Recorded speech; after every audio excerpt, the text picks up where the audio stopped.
Chocolate milk, by the way.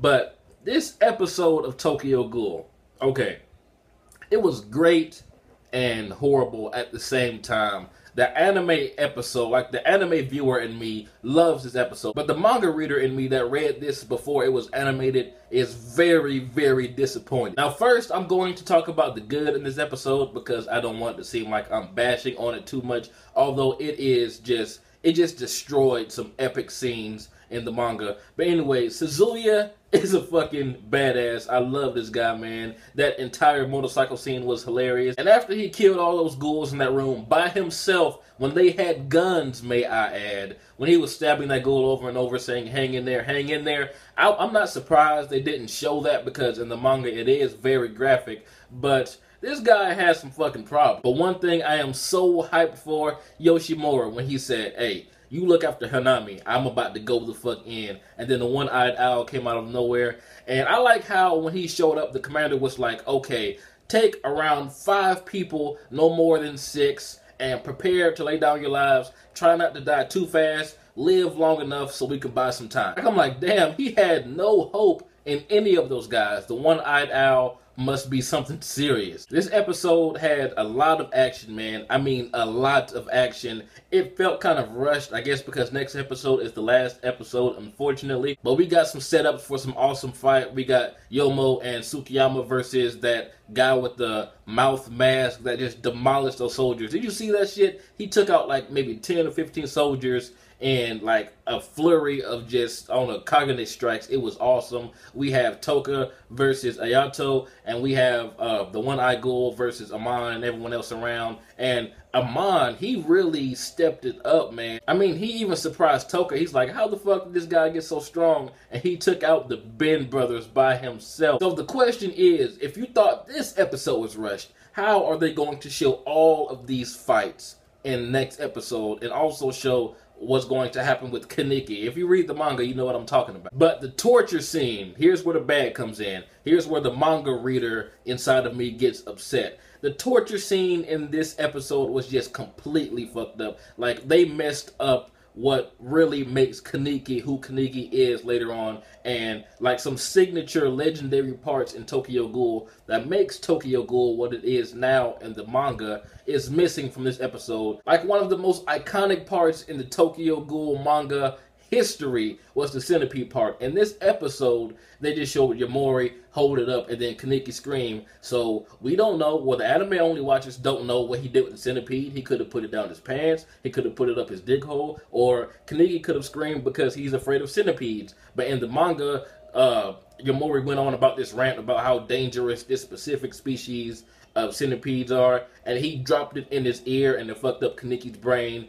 And that centipede is going to play a big part in who Kaneki turns into later on. So for them to just show it and then just black out like 2 seconds later, I'm like, that's a big fuck you to this anime and Kaneki's progression. And the white hair, it is true that his hair did turn white because of the torture. He was fucked up, forced to heal, fucked up, forced to heal over and over and over, and his hair turned white. But in this episode, it just seemed like it was just black at the beginning of the torture, and then it just, magically changed white. But in the manga, Yamori tortured him so much and so long and so repeatedly that his hair turned from the blackish brown it naturally is, and you saw it gradually change to gray and then ultimately turn white. But in this episode, it's like, phew, here you go. Here's the white hair you guys have been wanting to see. So I'm not going to say this is a bad episode because it isn't. It just doesn't follow the manga like it should. And I can understand because a lot of animes do that when it's almost time for it to end.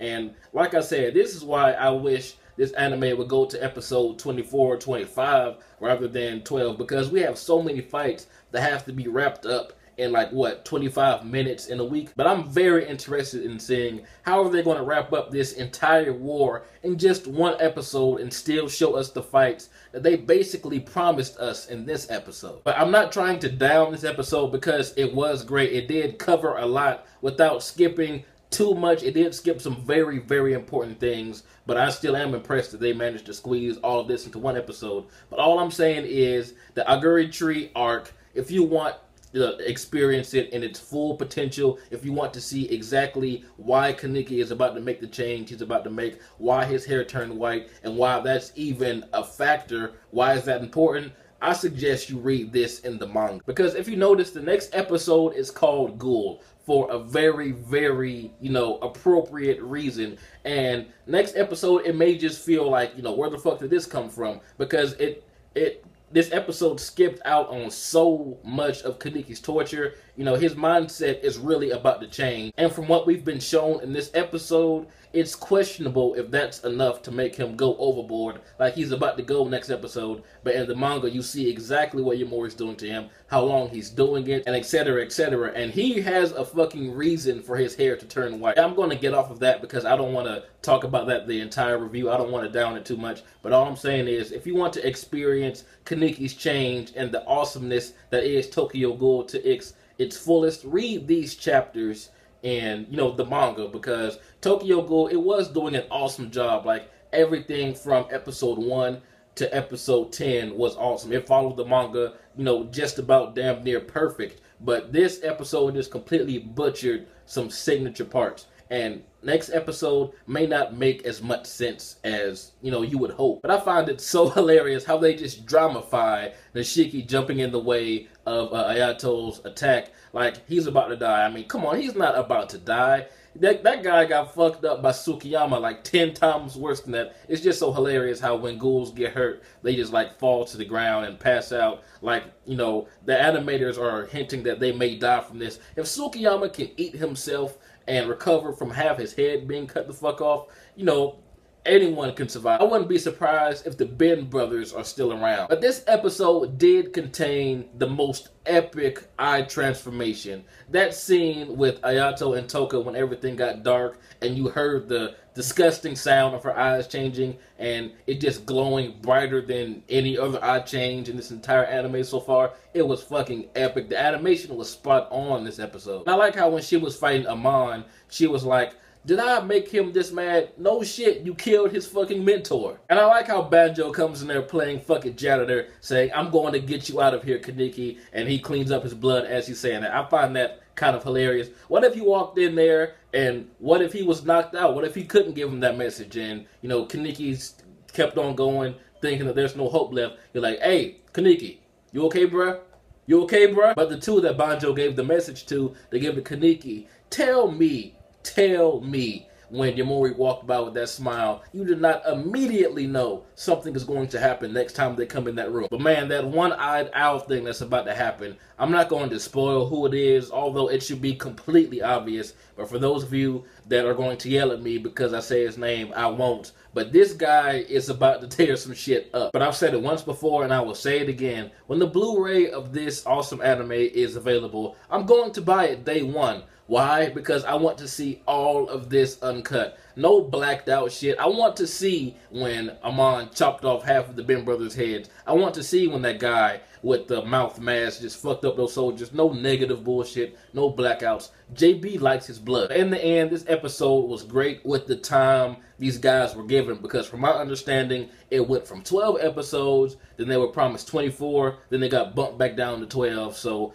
you can kind of tell because the anime kind of takes its time in the first 10 episodes, and then episode 11 is like this clusterfuck of here you go in your face action, and it did leave some very important things out. But like I said, for the time these guys were given and the miscommunication between the actual company and animators, I give them guys their props. They did a good job. And also, they do not show Kaneki's face at all while he's tortured. I mean, in the manga, they show it plenty of times. His face isn't really the most fucked up thing on his body, so I don't understand why they couldn't even show that. But anyway, tell me what you guys think. What do you think the title of the next episode means? It's going to go down. I'm hoping they can deliver because, like I said, they have a lot of fights lined up to do in one episode. I'm hoping they can pull it off, but tell me what you guys thought. This has been jbDAuchiha. Like, comment, subscribe, and I'm out.